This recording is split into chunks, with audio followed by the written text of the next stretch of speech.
2021 में दिल्ली के छतरसाल स्टेडियम में सागर धनखड़ की हत्या का मामला सामने आया था, जिसमें ओलंपिक मेडलिस्ट पहलवान सुशील कुमार को आरोपी ठहराया गया था। घटना में सुशील कुमार ने डंडे से पिटाई कर सागर की हत्या कर दी थी, जिसके बाद उन्हें गिरफ्तार कर जेल में रखा गया था। अब इस मामले में एक नया मोड़ आया है, क्योंकि सुशील कुमार को हाल ही में जमानत मिल गई है और वह जेल से रिहा कर बाहर आ गए हैं। उनकी रिहाई से सागर धनखड़ के परिवार में आक्रोश और चिंता की लहर दौड़ गई है। खासकर सागर के पिता अशोक धनखड़ ने खुलेआम इस पर आपत्ति जताई है। सागर के पिता ने आरोप लगाया है कि उन्हें और उनके परिवार को राजनीतिक दबाव और खाप पंचायतों के माध्यम से समझौते का सामना करना पड़ रहा है। उनका कहना है कि अगर सुशील कुमार ने अपने शिष्य की हत्या कर दी तो वह भविष्य में उनके परिवार को भी नुकसान पहुंचा सकता है। इसके अलावा उन्होंने यह भी बताया कि गवाहों पर दबाव डालकर उनकी गवाही लेने से रोका जा रहा है। अशोक धनखड़ ने प्रशासन से अपील की है कि जब तक गवाहों की पूरी गवाही न हो जाए तब तक सुशील कुमार को जेल में ही रखा जाए। उन्होंने सुप्रीम कोर्ट में याचिका दायर करने का भी संकेत दिया है और मांग की है कि सुशील कुमार को फांसी की सजा दी जाए या कम से कम आजीवन कारावास की सजा हो। नमस्कार, मैं सचिन कौशिक, आप देख रहे हैं एसएन न्यूज। सागर हत्याकांड में सुशील दोषी करार हुए थे और वो 4 साल से जेल के अंदर थे।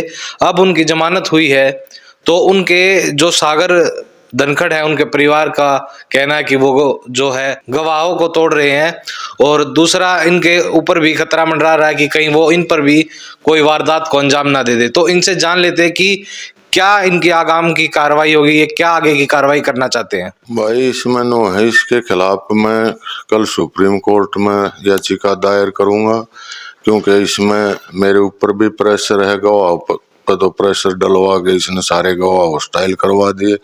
एक गवाह ने गवाही दी थी ठोक के, पूरी मतलब सबकी पहचान करी थी, तो उसके खिलाफ हरियाणा में 2 मुकदमे दर्ज करवा के दबाव बना के तो उसको भी हॉस्टाइल करवा लिया है। मेरे ऊपर भी कभी खाप पंचायत का, कभी किसी रिश्तेदारों का प्रेशर डलवाया जा रहा है राजीनामे के लिए। तो फिर इसको इतना काम होने के बाद भी हाई कोर्ट ने जमानत दी है, तो इसके खिलाफ मैं कल सुप्रीम कोर्ट में याचिका दायर करूंगा। आप क्या मांग करते हैं प्रशासन से कि इनको क्या सजा होनी चाहिए? सजा तो फांसी की होनी चाहिए जी। इतना बड़ा जुर्म कर रखा है कि गुरु ने जिसके सुपुर्द इसको कर रखा था सागर को, उसी ने इसकी हत्या करी है। तो ये तो गुरु चेले का क्या रास्ता रहेगा जब जी गुरु ने ही अपने चेले की हत्या करी है। देखा जाए तो गुरु के लिए चेला ही अपना कुछ ना कुछ दान देता है, जो गुरु दक्षिणा होती है। तो यहाँ पर जब उसकी हत्या की गई तो उसको कभी गिला शिकवा नहीं हुआ?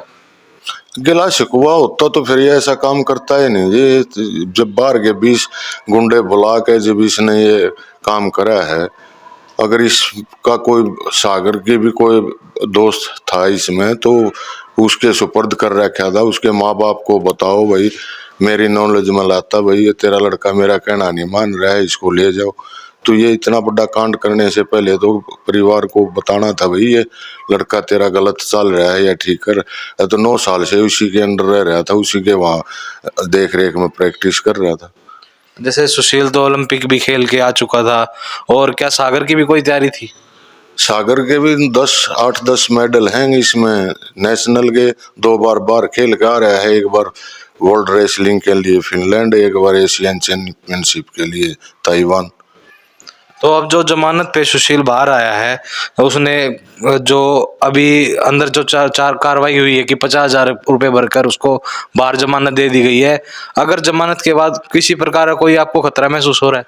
भाई खतरा तो है, पहले भी धमकियां आ चुकी हैं, पहले भी राजीनामे के लिए प्रेशर डलवाया जा चुका है। धमकियां, फोन पे भी धमकियां आई हैं। ऑस्ट्रेलिया में मेरा छोटा लड़का रह रहा है, उसके पास भी फोन करवाए हैं। तो भाई खतरा तो है ही। और अब तो मैं ये कह रहा हूँ आज से ही शुरू हो गए आने के लिए, भाई राजीनामा कर ले या देख ले, जो बात होली गई पीछे गई। तो कोर्ट ये चीजें तो देखती नहीं कि एक गरीब आदमी कैसे इन चीजों को, मैं इस केस को यहाँ तक किस उसमें लड़ रहा हूँ, क्या मेरी मजबूरियां हैं, कितनी मेरे को दिक्कत है। ठाक उसको जमानत दे दी, ये कम से कम गवाहियां तो पूरी हो लेने देते, उसके बाद देख लेते अगर जमानत बनती थी।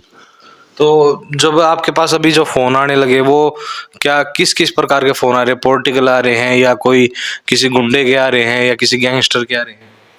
नहीं, पॉलिटिकल हैं, फिर रिश्तेदारों के थ्रू हैं, राजीनामे के लिए पंचायत पंचायतों के हैं, भाई भाईचारा बना रहेगा, राजीनामा कर ले अशोक पहलवान है, इसको माफ कर दे। तो भाई ये तो कोई बात थोड़ा है ना, माफ कर दे, मेरा तो लड़का गया, मैं क्या की माफी दे सकता हूँ? मैं भी कानूनी लड़ाई लड़ रहा हूँ, इसको भी नो कह रहे हैं, इसको भी छोड़ दे, माफी दे दे, तो ये मैं क्या कर सकता हूँ? तो आपका अब जो आप कह रहे हैं कि उनको क्या सजा आपने निश्चित की है कि भाई कानून अगर फांसी की सजा नहीं दे तो कम से कम क्या सजा उनको होनी चाहिए? कम से कम आजीवन कारावास तो हो। इसमें इतने एविडेंस हैं, वीडियो है खुद की बनाई और इसके आदमी की खुद की बनाई और वीडियो है, जिसमें सब कुछ क्लियर नजर आ रहा है। वो साइंटिस्ट प्रूफ है कि भाई ये वीडियो से कोई छेड़छाड़ नहीं है, और उसके बाद भी इसको इतनी ढील दी जा रही है। ये जितनी बार भी पहले अंतरिम जमानत पर बाहर आया है, इसने गवाह पर प्रेशर बना के सारे गवाह हॉस्टाइल करवा दिए। अभी तक वैसे देखा जाए तो 186 के आसपास गवाह हैं, 31 गवाहों की अभी जो बयानबाजी हुई है, उस दौरान ये वकील का कहना है कि जो गवाही है वो पूरी जब तक ना हो, जब तक इसको जमानत पे रखा जाए। हाँ, तो मेरा तो ये कहना है, जब तक गवाही पूरी नहीं होती इसको अंदर रखा जाए। मैं कल सुप्रीम कोर्ट में इसी के खिलाफ जा रहा हूँ। तो ये सागर धनखड़ के पिताजी थे जो हमारे साथ मौजूद है। इनका कहना है कि जब तक उनकी कोई गवाही नहीं होती है पूरी, जब तक उनको अंदर रखा जाए, जिससे ये भी सेफ रहेंगे और जो इन पर प्रेशर बनाया जा रहा है वो भी कम रहे। इन पे प्रेशर बनाया जाएगा, कभी रिश्तेदारी का, कभी पंचायतों का, कभी पॉलिटिकल, इन पे प्रेशर बनाया जा रहा है कि भाई राजीनामा कर ले, लेकिन ये राजीनामे को तैयार नहीं है। इनका कहना है कि मेरा तो बेटा गया, एक खिलाड़ी भी गया, और इनका कहना है कि उसको कड़ी से कड़ी सजा हो, फांसी की नहीं तो कम से कम आजीवन कारावास की सजा होनी चाहिए। देश की तमाम खबरों, शहर की तमाम खबरों के लिए देखते रहिए SNA न्यूज। अपने शहर की हर ताजा खबर के लिए हमारे चैनल SNA न्यूज को सब्सक्राइब करें, लाइक करें, कमेंट करें व शेयर करें। बेल आइकन दबाना ना भूलें। हमारे अन्य सोशल मीडिया प्लेटफॉर्म्स पर भी हमें फॉलो करें।